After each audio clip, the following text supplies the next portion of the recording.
서양 철학에서 여러분 신을 어떻게 생각하는지 아세요? 혹시 아세요? 서양 철학에서 신, 다시 말하면 헬라 철학에서 신은 어떤 존재라고 생각하는지 아세요?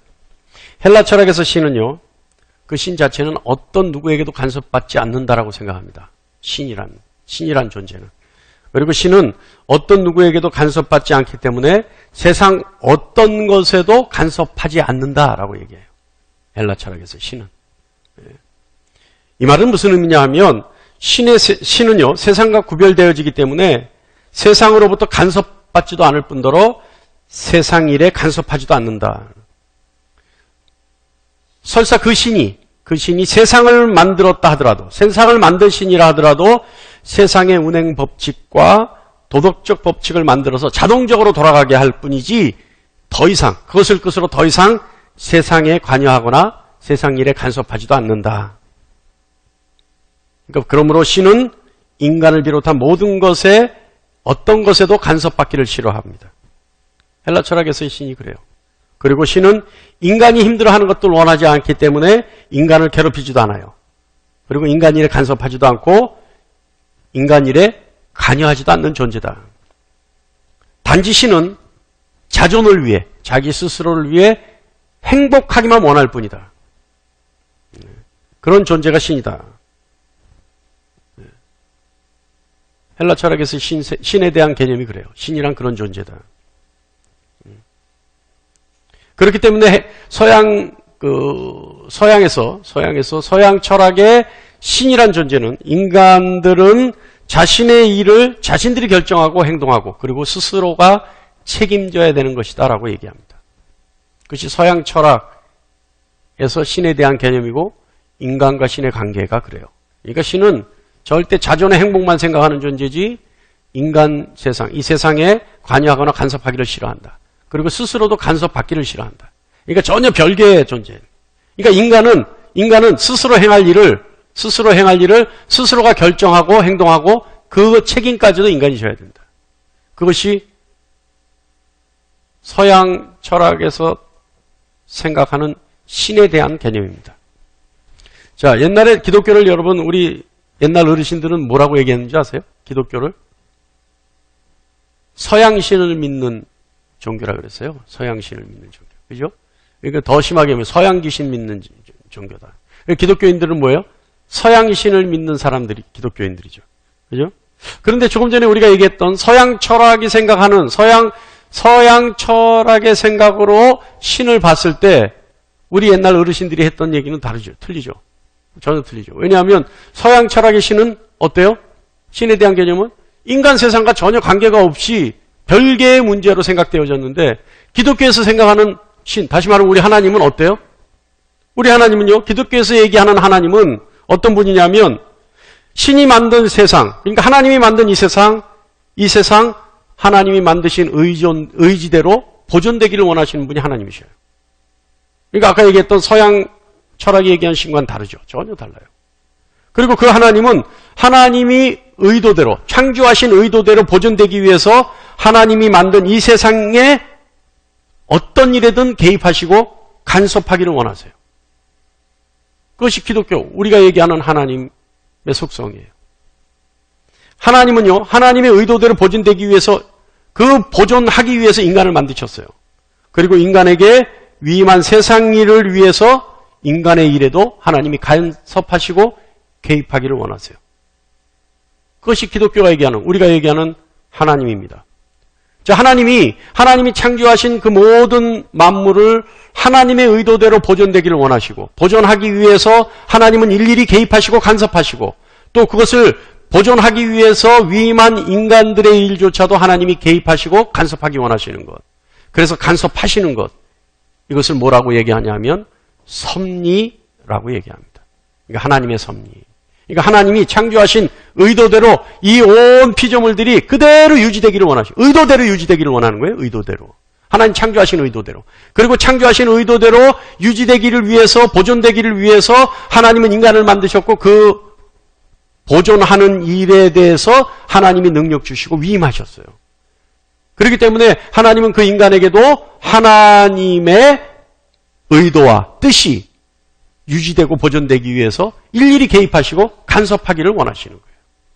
이것을 섭리라고 한다는 겁니다. 섭리. 또 성경에 자주 나오는 단어 중에요. 선이라는 단어가 있어요. 선. 여러분 선을 어떻게 생각하세요? 선. 디모데전서 4장 4절 말씀에 보면 하나님께서 지으신 모든 것이 선함에 감사함으로 받으면 버릴 것이 없나니 라고 말씀합니다. 자, 여기서 선이라고 하는 것은 뭘까요? 하나님이 어떻게 세상을 지으셨길래 선하게 지으셨다 할까요? 궁금하지 않으세요? 하나님 도대체 세상을 뭘 어떻게 지으셨는데 어떤 것을 선이라고 얘기하는 거냐? 어떻게 하면 선하게 지을 수 있느냐? 자, 여기서 우리가 분명히 알아야 될 것은요. 선은 도덕적 윤리적 개념의 선이 아닙니다. 도덕적 윤리적 개념의 선. 그것은 선이라고 할 수 없다 이거예요. 왜냐하면 도덕적 윤리적이라는 것은 가치관에 따라서 상황에 따라서 그러니까 도덕적 윤리적 선의 가치관은 상황에 따라서 바뀔 수 있기 때문에 그래요. 제가 무슨 예를 좀 들어보려고 했는데 곰곰이 생각해도 얘가 생각이 안 나요. 근데 이런 거 어때요, 여러분? 한번 생각해 보세요. 제 나이쯤 되는 분들이 어렸을 때 선생님에 대한 개념은 어땠어요? 우리는 선생님을 어떻게 배웠어요? 예? 선생님 다 훌륭. 어떻게 배웠어요? 선생님은 그림자도 밟으면 안 된다고 배웠어요. 그렇지 않습니까? 그러니까 오히려요. 우리 어렸을 때요. 선생님한테 맞고 들어가면요. 집에 가서 더 맞아요. 네가 도대체 선생님한테 무슨 짓을 했길래 학교에서 무슨 짓을 했길래 선생님한테 맞았냐. 때려요. 그러고 나서 부모님이 전화하잖아요. 학교에. 아이고 우리 애 잘 가르치셔서 감사합니다. 이랬단 말이에요. 그래요 안 그래요? 여러분 한 번도 안 맞아보셨어요? 네. 그래서 그런 상황을 모릅니까? 이해 못합니까? 정말요. 우리 학교 다닐 때 선생님이요. 제 이름 부르면은요. 선생님이 잘했다 칭찬 한번 해주면 정말 그날 하루는 세상을 다 얻은 것 같잖아요. 그런 정말 선생님이었단 말이에요. 근데 요즘 어때요, 선생님이? 제가 봤을 때 동네북이에요. 뭐 조금만 해도 학부형들이 전화해서 난리를 피워. 그죠? 하다못해 선생님이 가르치는 학생한테도 선생님이 욕을 먹어. 우리 애가 초등학교 2학년인데 우리 애가 와서 그래요. 어저께 뭐 친구가 선생님한테 대놓고 욕을 했대. 그런 세상이 돼버렸다는 그런 세상이. 초등학교 2학년. 예? 이런 세상이 됐대. 그러니까 여러분 지금 뭐냐 하면 윤리적 가치관이 상황에 따라 바뀌잖아요. 그러니까 그때 선이 지금은 선이 안 될 수 있고 지금 선이 그때는 선이 안 될 수 있어요. 상황에 따라 바뀔 수 있는 것이 도덕적 윤리적 가치관이다. 그렇기 때문에 정확한 선의 기준은 없다는 거예요. 그렇기 때문에 하나님이 지으신 세상은 선하다 할 때 그 선은 도덕적 윤리적 가치관을 가지고 있는 선의 개념이 아니다 이 뜻이에요. 그렇다면 선은 뭐냐? 성경은요 히브리인들이 쓴 거예요. 그랬더니 그렇기 때문에 선이라는 개념도 히브리인들의 사고방식으로 우리가 생각해 봐야 돼요.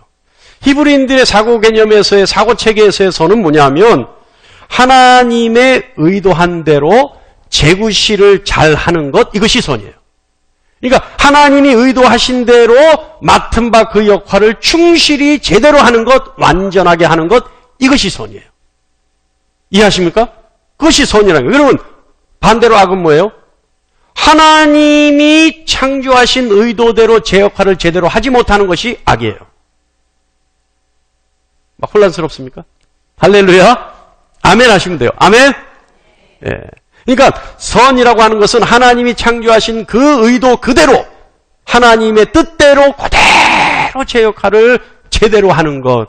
그래서 여러분 뭐예요?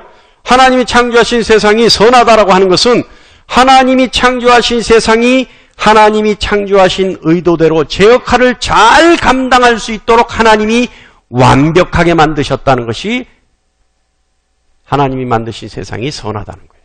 그 뜻이에요. 이해하시죠? 할렐루야? 예. 자, 그러면 이제 우리가 한번 생각해 볼 필요가 있습니다. 자, 선은요, 조금 전에 얘기했듯이 이제 머릿속에 딱 집어넣는 거예요. 잘 들어보시는 거예요. 선은 하나님이 창조하신 세상이 하나님이 창조하신 의도대로 제 역할을 잘 감당할 수 있도록 잘 만드신 것, 이것이 선. 여러분 선하십니까? 할렐루야? 여러분 선하나요? 그러면 여러분 어떤 존재라는 거예요? 하나님이 인간을 만드실 때 하나님의 의도대로 만드셨는데 여러분이 그 역할을 잘하고 있다면 여러분이 선한 거예요. 아시겠죠? 여러분 선하십니까? 이럴 때 고개를 갸우뚱하면요. 저도 시험 들고 본인도 시험 들어요. 그러니까 그냥 이때는요. 눈 한번 찌끈 감고 아멘 하는 거예요. 그러니까 서로 아멘 해도 기도 맞고 보지도 마세요. 특히 부부는 보지 마세요. 서로. 무슨 뜻인지 아시죠? 예.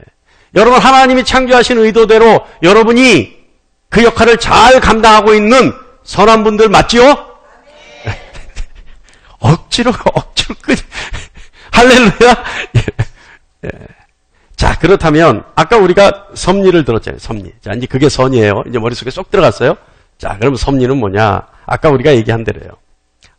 하나님이 만든 이 세상, 하나님이 만들었을 때 의도대로 보존하기를 원하시고, 그렇기 때문에 세상의 모든 일에 개입하시고 간섭하시는 것. 이것이 섭리.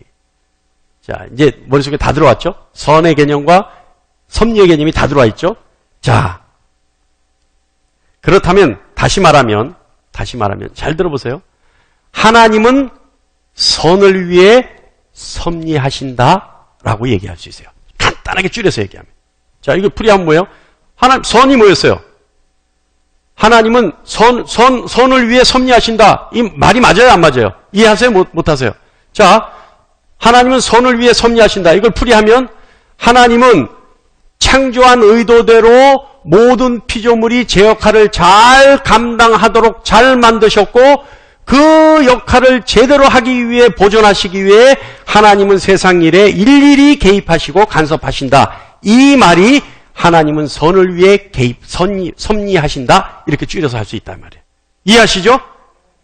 할렐루야. 예, 자, 이게 이제 머릿속에 들어왔어. 자, 이제 됐어요. 아, 이거 어려운 건데 여러분이 쉽게 이해해 주셔서 감사합니다.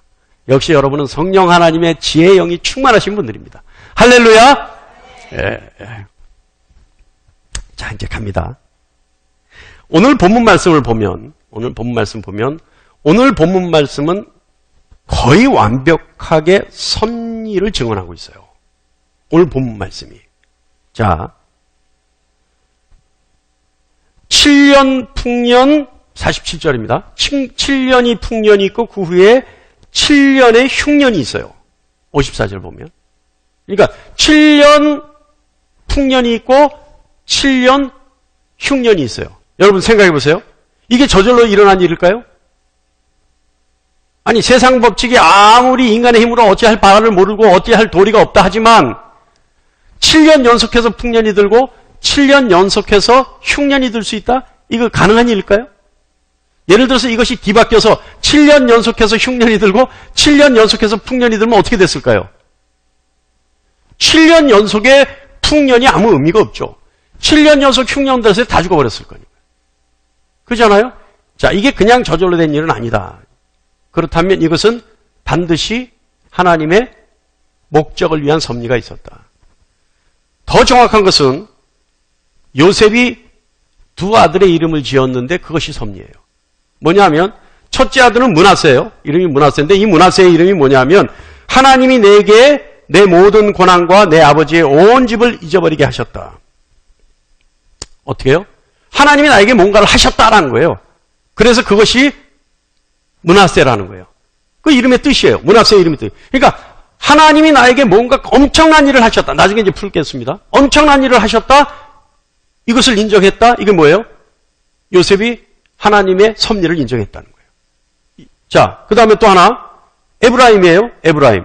이 에브라임은 뭐냐면 하나님이 나를 내가 수고한 땅에서 번성하게 하셨다라는 의미라는 거예요. 그러니까 요셉은 또 뭐예요? 둘째 아들을 낳았는데 그 아들도 하나님의 섭리를 인정하는 거예요. 그러니까 내가 이 땅에서 고생한 만큼 하나님은 고생한 것보다 오히려 더 크게 번성하게 하셨다. 그러니까 지금 요셉이 하나님의 섭리를 인정하는 내용이 뭐냐면 요셉은 자신의 일거수일투족, 자신의 삶의 일거수일투족 이 모든 것을 다시 말하면 사사로운 모든 것 하나까지도 하나님이 섭리하셨다라고 하는 고백을 두 아들의 이름을 통해서 하고 있는 거예요. 다시 말하면 요셉이 지금 므낫세와 에브라임이라고 하는 이름의 의미를 가지고 아들들의 이름을 지어준 것은 내가 한 것은 하나도 없고 하나님이 내 일에 일일이 개입하셔서 간섭하셔서 이렇게 잘 됐다라고 하는 고백이라는 거예요. 이게 뭐예요? 요셉이 하나님의 섭리를 인정하는 거죠. 자, 조금 전에 제가 얘기했듯이 풍년 7년, 흉년 7년 저절로 일어난 일이 아니다. 아니다. 그럼 그 증거되는 말씀이 어디 있느냐? 우리가 54절 전반부에 보면 알 수 있습니다. 54절 전반부에 보면 뭐라고 고백되고 있냐 하면 요셉의 말과 같이라고 되어 있어요. 요셉의 말과 같이. 자, 요셉의 말과 같이 흉년이 들고 풍년이 들고 흉년이 들었어요. 그럼 요셉이 이 말을 언제 했어요? 이 말을 언제 했어요? 요셉이 보디발의 아내의 모함을 받아서 옥에 갇혀서 술 맡은 관원장, 떡 맡은 관원장을 만나게 되고 옥에 갇혔을 때 그들에게 은혜를 베풀고 술 맡은 관원장이 바로 앞에서 요셉을 추천하고 요셉이 바로 앞으로 가서 바로의 꿈을 해몽해주고 해몽해 줄 때 요셉이 한 말이 이 말이었단 말이에요. 뭐였어요? 7년은 풍년이 들고 7년은 흉년이 들 것이다. 그러니까 이것을 좀 더 우리가 깊이 생각하면 요셉이 보디발의 아내에게 모함을 받아 옥에 간 것서부터 작게는 그때부터 지금 풍년이 들고 흉년이 들 이때까지 하나님이 섭리하셔서 요셉이 말한 대로 그대로 이루어졌다는 거예요. 그죠? 그러니까 이건 저절로 된 것이 아니라는 거예요. 요셉이 말한 대로 돼버렸다는 거예요. 요셉이 말한 대로 누가 해줬어요? 하나님이 해줬었다는 거예요. 이것이 하나님의 섭리라는 겁니다. 그러니까 오늘 본문 내용은 오늘 본문 46절에서부터 57절까지의 말씀은 전부가 어떻게 해요? 하나님이 하여간 누가 원인이 되었던 간에 하나님이 일일이 개입하시고 일일이 다 간섭하셨다는 사실이 증거되고 있어요. 그죠? 여기서 우리는 섭리를 발견하는 거예요. 자, 그렇다면 여기서 하나만 의문을 제기할게요. 퀴즈 같은 거지만 여러분 잘 생각해 보세요. 자, 그렇다면 보디발의 아내가 요셉을 모함한 일은 하나님의 섭리일까요? 아닐까요? 할렐루야. 지금 여러분 저와 눈을 안 마주치면 안 됩니다. 저와 눈을 마주쳐야 제가 지적을 안 합니다. 저와 눈을 안 맞추고 피하는 분은 지명을 할 겁니까? 일어나서 대답하셔야 돼요. 자, 보디발의 아내는 요셉을 모함했는데 그것은 하나님의 섭리일까요? 아닐까요? 다 각자 대답은 하셨어요? 마음속으로? 하셨어요? 자, 송익진 목사가 이대로 넘어가는 사람은 아니에요. 자, 하나님이 섭니다. 손. 할렐루야. 용감하신 분들입니다. 하나님이 섭니다. 그럼 하나님이 섭리가 아니다? 안 드신 분들은 뭐예요? 비겁하게 이러지 마세요. 네. 그런데요, 우리가 좀 더 자세히 보면 이것은 하나님의 섭리라고는 할 수 없어요. 왜냐하면 하나님의 섭리라면 보디발의 아내는 악을 저질렀잖아요. 그죠? 보디발의 아내가 악을 저지른 것조차도 하나님이 조장하셨다는 얘기가 돼요. 그죠?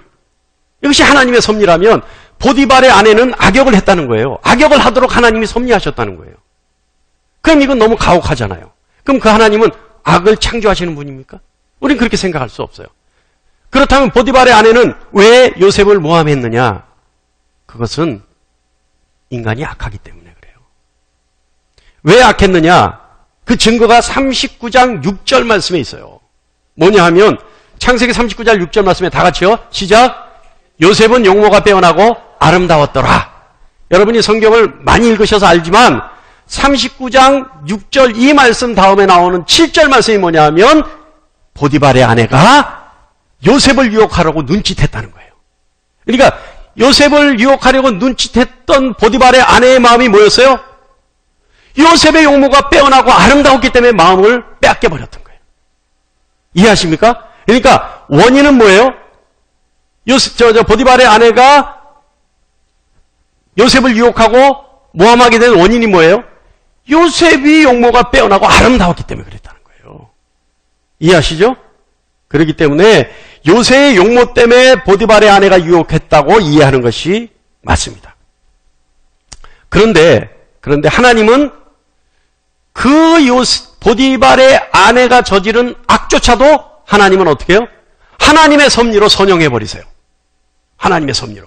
뭐냐면 39장 20절 후반부부터 21절 말씀까지의 그것이 있어요. 뭐냐면 요셉이 옥에 갇혔으나 여호와께서 요셉과 함께 하시고 요셉에게 인자를 더하사 간수장에게 은혜를 받게 하시매. 자, 용모가 빼어나고 아름다웠던 요셉을 흠모한 보디발의 아내가 유혹하는데 유혹에 넘어오지 않자 요셉을 모함에 빠뜨리고 옥에 보냈는데 보세요. 20장 후반절 보면 다 같이 시작. 아니 20절 후반부 시작. 어떻게 했다고요? 하나님과 제가 좀 의역을 할게요. 하나님의 섭리의 계획에 어긋나서 요셉이 옥에 갇혔으나 이렇게 얘기해도 무방하겠죠? 뒤에 왜냐하면 갇혔으나 라는 말씀이 있기 때문에 그래요. 그러니까 하나님의 뜻과 정반대로 요셉이 옥에 갇혔으나 결과는 이렇게 됐으나 결과는 잘못됐으나 그죠? 여호와께서 요셉과 함께 하시고 그에게 인자를 더하사 그러니까 하나님이 다시 요셉에게 함께 하시고 요셉을 형통하게 하사 간수장에게 은혜를 받게 하시더라. 자, 이해되십니까 이제? 그러니까 보디발의 아내가 악을 저질러서 하나님의 계획이 틀어졌다 하더라도 하나님은 그 상황 속에서도 다시 요셉에게 함께 하시고 요셉에게 섭리하사 간수장에게 은혜를 받게 하셨다. 자, 이렇게 이해하는 게 훨씬 낫겠죠. 그죠? 할렐루야? 예. 이렇게 이해하면 하나님의 섭리가 어떤 것인지를 우리는 알 수 있어요. 그리고 왜 보디발의 아내가 요셉을 모함했는지에 대해서도 우리는 어느 정도 이해할 수 있습니다. 자, 이것이 섭리예요. 섭리에 대해서 우리가 조금 더 알아볼 필요가 있는데요. 섭리는 두 가지로 얘기해요. 하나는 일반 섭리와 하나는 특별 섭리라고 얘기합니다. 일반 섭리는 뭐냐 하면 하나님이 지으신 창조 세계를 하나님이 운행할 수 있는 법칙을 만드시고 질서 있게 만드신 것, 이것이 일반 섭리. 그러니까 해가 뜨고 해가 지고 봄, 여름, 가을, 겨울이 오고 이거 다 이게 뭐예요? 이게 뭐예요? 일반 섭리. 이것도 하나님의 섭리라고 얘기하는 거예요. 그렇다면 특별 섭리는 뭘까요? 특별 섭리라는 것은 한 개인이나 한 집단의 하나님의 뜻에 의해서 보존하시기 위해서 하나님의 의도대로 하나님이 역사하신 것, 이것이 특별 섭리예요. 그런데 이 특별 섭리는 주로 우리가 뭐라고 하냐면 특별 섭리가 일어났을 때 기적이라고 얘기합니다. 왜냐하면 일반 섭리로 안 되는 것을 하나님이 특별하게 하시기 위해서 일반 섭리를 거슬러서 무슨 일을 행하셨기 때문에 우리가 볼 때는 그것이 운행법칙과 세상 이치에 어긋나서 보여지기 때문에 그것은 우리는 기적이라고 표현할 수 있어요. 그러니까 그것은 특별하죠. 예, 특별하죠. 자, 하나님의 섭리는요, 세상의 운행의 법칙에 저절로 맡겨두었으면 오히려 시간이 흘러도 이루어질 수 있지만 시간이 흐른다 하더라도 그 일이 이루어질 수 없기 때문에 하나님이 직접 개입하시고 개인에게 또는 단체에게 직접 역사하시기 때문에 그것을 특별 섭리라 이렇게 얘기할 수 있다 이 말이죠. 자, 섭리하시는 하나님은요, 가장 선한 결과를 만들기 위해 세상 모든 것을 사용하실 수 있습니다. 여러분 이걸 잘 명심하셔야 돼요. 성경에는 많은 하나님의 섭리에 대한 말씀들이 있습니다만은 저는 오늘 이 말씀만 가지고 하나님 섭리를 얘기하고 싶습니다. 뭐냐 하면 고린도전서 1장 27절로 28절까지의 말씀인데요. 제가 한번 읽겠습니다. 하나님께서 세상에 미련한 것들을 택하사 지혜 있는 자들을 부끄럽게 하려 하시고 세상에 약한 것들을 택하사 강한 것들을 부끄럽게 하려 하시매 하나님께서 세상에 전한 것 멸시받는 것들과 없는 것들을 택하사 있는 것들을 폐하려 하시나니. 자, 이 말씀은요, 뭐, 일일이 다 있습니다만은, 이 말씀의 큰 맥은 뭐예요? 세상 이치와 운행의 법칙과 질서에 맞지 않는다는 거예요. 하나님이 하시면. 그러니까, 약한 자가 어떻게 해요? 강한 자를 이겨요. 빈곤한 자가 부한 자를 이겨요. 가장 미련한 자가 지혜로운 자를 이겨요. 이건 세상 법칙에 맞습니까? 안 맞습니까? 안 맞아요. 이 질서의 이치에 맞지 않는 얘기예요. 그러나 하나님이 하시면, 하나님이 섭리하시면 어떻게 된다고요? 그와 같은 일이 일어난다 이 말이에요. 그와 같은 일이 일어날 수 있다 이 말이죠. 세상의 질서, 창조 질서에 어긋나지만 하나님이 하시면 그 어긋난 일이 일어날 수밖에 없다 이 말이죠. 자, 하나님의 섭리의 방법. 우리는 그 누구도 가름할 수 없고 규정 지을 수 없습니다. 하나님은 하나님의 능력, 하나님의 섭리를 보여주실 때 출애굽기에 굉장히 많이 보여주셨어요. 제일 첫 번째 어떻게 보여주셨어요? 수많은 이적과 표적을 만드셨지만 이스라엘을 탈출시키기 위해서 어떤 일을 하셨어요? 홍해를 갈랐어요. 이건 뭐예요? 하나님의 특별 섭리죠. 다 글로 지나갔어요? 아니에요. 이스라엘 민족만 지나가니까 물이 덮여졌어요. 그랬더니 애굽인들은 거기에 물에 빠졌어요. 그죠? 이게 특별 섭리예요. 자, 그 다음 뭐 했어요? 굶주린 이스라엘에게 만나와 메추라기를 주셨어요. 이건 뭐예요? 하나님의 의도가 이스라엘 민족은 가나안까지 가야 되는데 중간에 굶어 죽을까 봐 만나와 메추라기를 주신 거예요. 이게 뭐예요? 하나님의 의도대로 이끄시기 위해서 하나님이 개입하시고 간섭하신 거예요. 그렇잖아요? 이거 다 또 뭘로 인도하셨어요? 길이를 잊어버릴까 봐. 사막에 아무것도 표징이 없으니까 뭘 보고 가야 되는데 어떻게 가는지 모르는 이스라엘 민족에게 뭘 주셨어요? 불기둥과 구름기둥 주셨단 말이에요. 이게 뭐예요? 특별 섭리. 이해하십니까? 할렐루야. 하나님은요, 하나님이 하시고자 하는, 개입하시고자 하고 간섭하시고자 하면요, 그 어떤 방법도, 그 어떤 능력도 하나님의 의도를 해방할 수가 없어요. 근데요, 우리가 하나 안타까운 게 있어요. 우리가 안타까운 게 뭐냐면, 우리가 간절히 기도하고 뭔가 원할 때 뭘 하냐면, 우리는 어디에 주목하냐면, 방법과 조건에 주목합니다. 그러니까 수단을 우리는 미리 염두에 둬요. 그러니까 조건이 갖추어져야지만 될 것 같고, 방법이 만들어져야지만 될 것 같아요. 수단이 발견이 돼야지만 그 일을 할 수 있을 것 같아요. 그런데 여러분, 하나님이 우리에게 섭리하시기 시작하면 우리는 수단과 방법, 조건 아무 필요 없습니다. 하나님의 의도만 있으면 됩니다. 깨달을 수 있는 여러분 되시기 바랍니다. 그러니까 우리는 수단과 조건과 방법에 의지하는 것이 아니라 오로지 하나님만 보고 의지하면 되는 거예요. 그랬을 때 하나님의 섭리가 이루어질 것이고 하나님의 의도가 완성지어져요. 여러분을 통해서. 할렐루야. 자, 오늘까지는 당근입니다. 그럼 이것을 위해서 다음 주는 채찍이 들어가요. 오늘 마음껏 아멘 하시기 바랍니다. 할렐루야. 자, 그래요. 자, 아까 우리가 보디발의 아내를 통해서 우리가 들었던 것도 마찬가지예요. 요셉이 보디발의 아내의 모함에 의해서 옥에 갇혔잖아요. 그러면 옥에 갇힌 신세의 요셉은 앞으로 총리가 될 수 없는 신세. 옥에 갇혔잖아요. 조건도 안 맞고 이제 수단도 없어요. 거기서는. 그런데 하나님이 섭리하시니까 어떻게 돼요? 거기서 누굴 만나요? 바로의 제 측근들을 만나게 되는 거예요. 하나님이 섭리하시니까.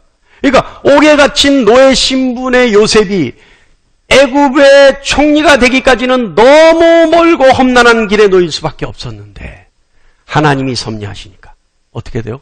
그 옥에서조차도 가장 훌륭한 사람, 능력 있는 사람, 영향력 있는 사람을 만나게 해서 오히려 요셉이 그들에게 은혜를 베풀게 하고 그들이 요셉에게 은혜를 기억하게 해서 바로 앞에까지 직통으로 가게 하신다 이 말이에요. 할렐루야. 그러니까 하나님을 봐라. 하나님의 의지만을 봐라. 그럴 수 있는 여러분 되시길 바랍니다. 우리는요 언제나 최적의 조건만을 생각해요. 그런데요 오히려 오늘 말씀을 통해서 우리가 섭리를 배워보면요 하나님의 섭리가 제일 일어나기 좋을 때는 언제예요? 내가 최악의 상황일 때, 내가 더 이상 어떻게 해볼 수 없는 상황에 놓여 있을 때가 오히려 하나님이 섭리하시는 절호의 기회인 거예요. 깨달을 수 있는 여러분 되시길 바랍니다. 할렐루야. 왜냐하면요, 쉽게 얘기하면요, 여러분이 다 잘 되고 여러분이 잘 있으면요, 하나님이 섭리하셔도 표가 안 나요. 그리고 우리는요, 아까 보디발의 아내처럼 악하기 때문에요, 교만하기 때문에요, 그런 좋은 상황 조건에 놓여 있을 때는요, 하나님이 아무리 섭리하셔도 하나님이 하셨다 고백 안 해요. 내가 했다 그래요. 그러니까 내가 할 수 없는 상황이 놓여 있을 때 하나님의 역사가 일어나면 우리는 하나님이 하셨다 얘기할 수 있잖아요. 그러니까 그때가 사실은 섭리하시기 가장 좋은 때다. 만약에 여기 내가 지금 내 상황이 가장 최적이고 최악이고 뭐 이거 더 이상 내려갈 데가 없다. 바닥을 쳤다. 그러면 여러분 하나님을 의지하시기 바랍니다. 하나님이 일하실 수 있는 가장 좋은 때예요. 하나님이 여러분의 삶에 개입하시고 간섭하실 수 있는 가장 좋은 때가 지금입니다. 깨닫고 하나님만 바라볼 수 있는 여러분 되시길 바랍니다. 자, 그렇다면 하나님의 섭리를 어떻게 알아볼 수 있을까? 하나님의 섭리를 어떻게 우리가 민감하게 체크하고 민감하게 인정할 수 있을까? 그것은요, 단 하나의 방법이에요. 뭐냐 하면 신앙의 눈으로 바라보면 됩니다. 신앙의 눈으로. 자, 신앙의 눈으로 바라본다는 건 무슨 뜻이냐 하면 아까 우리가 요셉의 기사를 읽으면서 뭐라고 읽었어요? 므낫세의 이름이 뭐예요? 다 같이 므낫세 한번 다시 한번 올려주실래요? 시간이 갈 것 같으면 제가 할게요. 므낫세, 아까 므낫세의 이름의 뜻은 하나님이 내게 모든 고난과 내 아버지의 진리를 잊어버리게 하셨다. 요셉의 신앙이 이거였어요. 뭐냐 하면 내가 더 이상 좋을 것이 없다는 거예요. 이제는 지난날의 고난을 다 잊어버릴 정도로 지금이 최고라는 거예요. 근데 그걸 누가 해줬다고요? 하나님이 해주셨다. 그죠? 또 에브라임은 뭐였어요? 하나님이 나에게 내가 수고한 땅에서 번성하게 하셨다. 이건 뭐예요? 이게 무슨 뜻이에요? 내가 한 것 이상으로 하나님이 이루어 주셨다. 하나님이 능력 있는 분이다. 내가 이룰 수 없는 것을 하나님이 하셨다. 신앙의 눈으로 바라본 결과 요셉은 매사의 모든 조건의 모든 순간순간에 하나님이 하셨다고 인정하는 겁니다. 그죠? 이게 신앙의 눈이라는 거예요.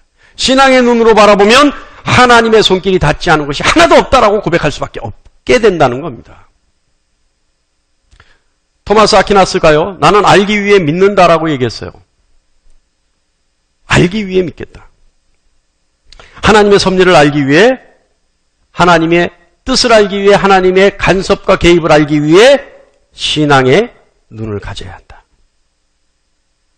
자, 개인에게 일어나는 섭리, 아까 우리가 특별 섭리라고 그랬습니다. 개인이나 어떤 단체, 어떤 집단에게 일어나는 것, 특별 섭리라고 했습니다. 그러면 개인에게 일어나는 섭리, 요셉의 기사를 보면 개인에게 일어나는 특별 섭리를 위해서는 하나님이 함께 하셔야 되죠. 그죠? 우리가 그걸 아까 몇 주 전에 뭐라 그랬어요? 형통이라고 했어요. 형통. 그죠? 그러니까 하나님이 개인과 어떤 집단에게 함께 하셔야 되고 하나님이 도우시면 어떻게 해요? 형통이 일어나고 그 형통이 이루기까지의 과정, 이런 일일이 하나님이 하시는 일, 이것이 섭리라는 겁니다. 자, 이제 이해하시죠? 자, 그러면 여기서 하나만 더 할게요. 하나만 더 하는 게 뭐냐 하면 인격의 하나님이라고 얘기들 해요. 요즘 그 인격의 하나님을 잘못 이해해서 또 그렇게 주장을 하는데 잘못 이해해서 쓰시는 분들이 있어요.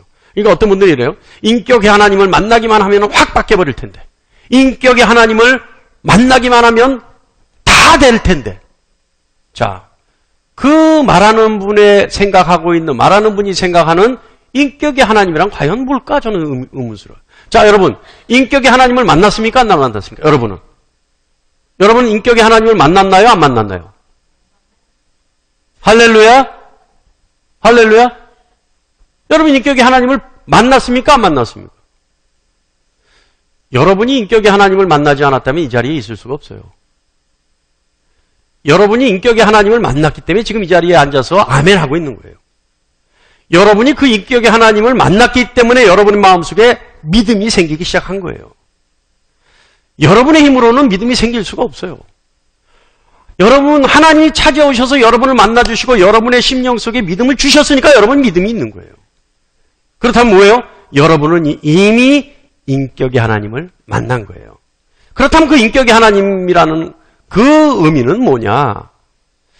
히브리인들의 사고 개념에 의하면 하늘과 하늘들의 하늘도 용납하지 못하는 하나님이라고 얘기해요. 그렇다면 그들의 사고 속에, 그들의 세계관은 뭐냐면 하늘은 3층 천이라는 거예요. 3층, 계단이 3개 있는 하늘이라는 거예요. 하늘과 그 하늘 위에 하늘이 또 있고 그 하늘 위에 또 하늘이 있다는 거예요. 그런데 그 하늘 위에 하나님이 계시다는 거예요. 그러니까 히브리인들의 사고 개념은 뭐예요? 가장 높은 곳에 하나님이 계시다는 거예요. 그런데 그들의 사고 개념을 그대로 우리가 빌려오면 가장 높은 곳에 계신 그 하나님이, 그러면 우리는 어떻게 해요?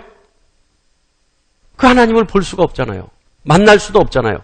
그 하나님에 대해서 알 수도 없잖아요. 그런데 그 하나님이 우리를 만나주시러 이 땅에 오셨어요. 그래서 우리가 그분을 만날 수 있고 그분의 얘기를 들을 수가 있고 그분을 느낄 수가 있어요. 이게 뭐예요? 하나님이 우리 인격과 같은 모습으로 인격의 수준으로 와주셔서 우리를 만나주셨다. 이것이 인격의 하나님이에요. 이 뜻이.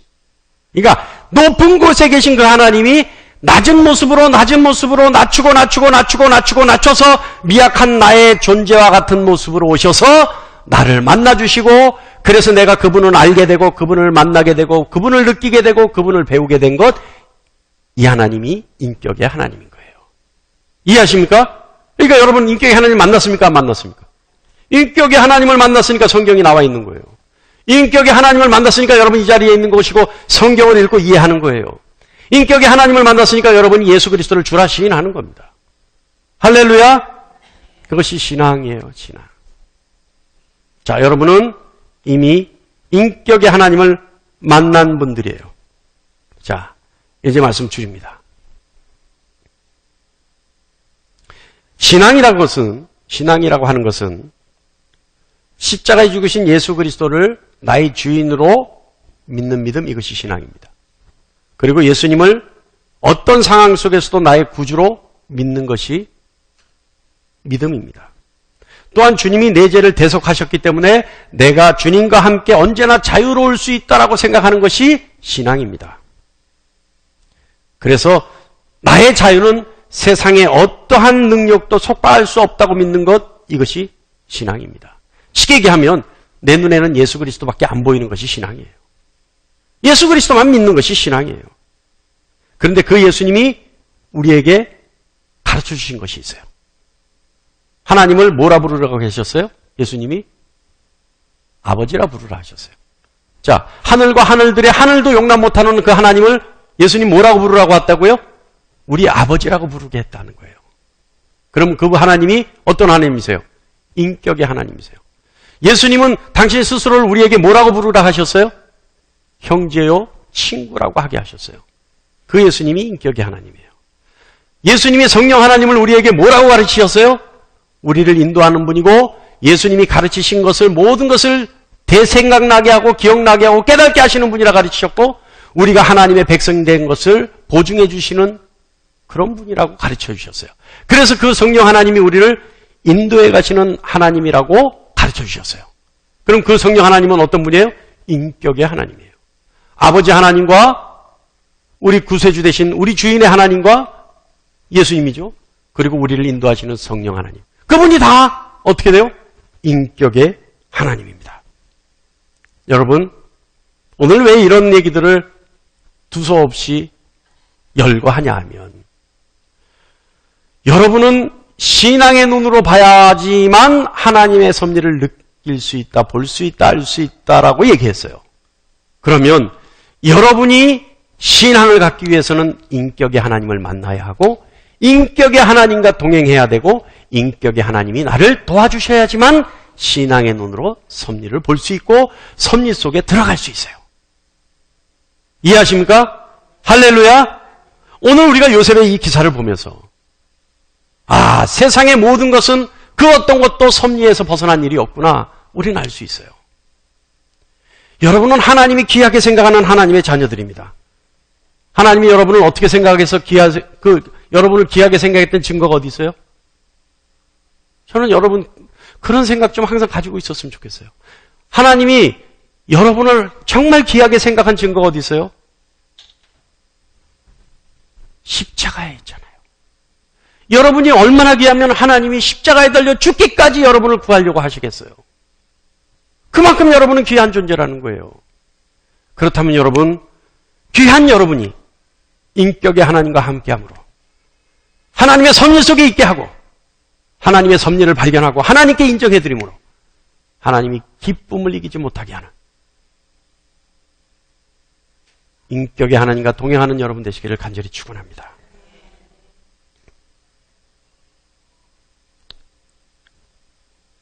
요셉에게 섭리하시기 위해서 야곱 온 가족을 구원하는 일에 하나님이 섭리하시기 위해서 또 아브라함과 약속을 지키시기 위해서 하나님은 애굽 땅 온 땅을 7년의 흉년, 7년의 풍년, 자연 질서를 뒤엎는 일도 마다하지 않으신 하나님. 그 하나님이 저와 여러분을 섭리하시고 인도하시는 일에 그 어떤 일도 마다하지 않으실 하나님이라는 사실을 믿는 여러분 되시길 바랍니다. 그 하나님을 믿을 때 하나님의 그 놀라운 섬세한 손길은 여러분의 인생을 책임지시고 여러분의 인생을 이끌어 가실 것입니다. 우리가 할 수 있는 것은 아멘하고 따라가는 일이요, 그 하나님의 사랑에 감사의 고백을 하는 것밖에 없습니다. 그와 동행하고 그의 손길을 느끼고 그의 세미한 음성을 듣고 그래서 민감하게 반응할 수 있는 여러분 되시기를 축원합니다.